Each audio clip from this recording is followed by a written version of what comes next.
Want to see an actual example of the WhyMaker way being used by a teacher just like you? In this video, we'll put theory aside and I'll take you behind the scenes and share an inspirational story with you about a teacher who recently took this course, Kim. In the last 4 videos, we covered a lot of information about the WhyMaker way. I showed you how to quickly get started with our project planner, the biggest secret of a STEM teacher, and an outline of the entire framework. In this video, we're going to do something slightly different. I'm going to tell you about an actual teacher that went through the whole online course, the Ultimate Guide for Teaching Maker Ed, and started implementing the WhyMaker way and using the Maker Project Planner. Kim is a 5th grade teacher in New York State. She's been teaching for 14 years and felt this urge to do something different to reach her students, particularly the students with special needs in her inclusion class. She felt like something was missing from her everyday teaching, and she was getting bored with the everyday, and it felt like more and more students were getting in trouble and being disruptive. She decided to enroll in a special cohort edition of the Ultimate Guide to Teaching Maker Education, where a group of educators worked together on the course.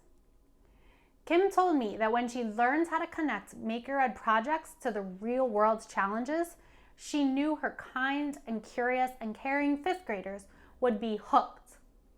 So she dived into creating a project around Earth Landforms that was similar to Hands-On Project 2 in the course.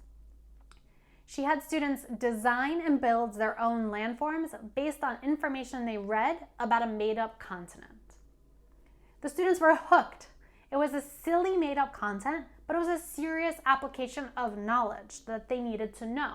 Like, where do mountains form? Where do beaches and deserts develop? They also talked about how animals would have adapted to different climates caused by these land formations. It was a great project. Students were actively researching information from various sources about landforms and climate. They were studying Google Earth. They were analyzing topographical maps and more.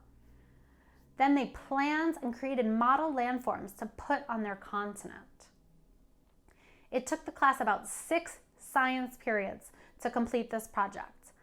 Kim said the students deeply learned next generation science standard content and practiced engineering principles because they were invested in making sure they got it right.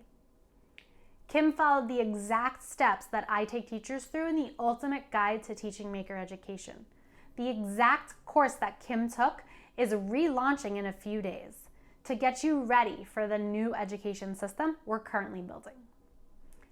Imagine being on the cutting edge of teaching in this new way, hitting the ground running without wasting any time, while your colleagues are complaining and scrambling to figure it out what students need now.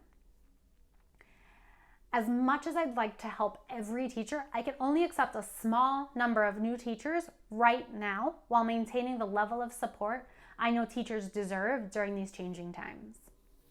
Make sure you visit ultimateguidetomakered.com to learn about the upcoming course. And in the next video, I'll give you specific instructions that you can follow to make sure you get a spot in the course. And I'll also share some more information about the Ultimate Guide to Teaching Maker Ed and how adding the Maker Supply Kit makes this course different than any other professional development you have attended before. Thanks for watching this video. I'll see you soon.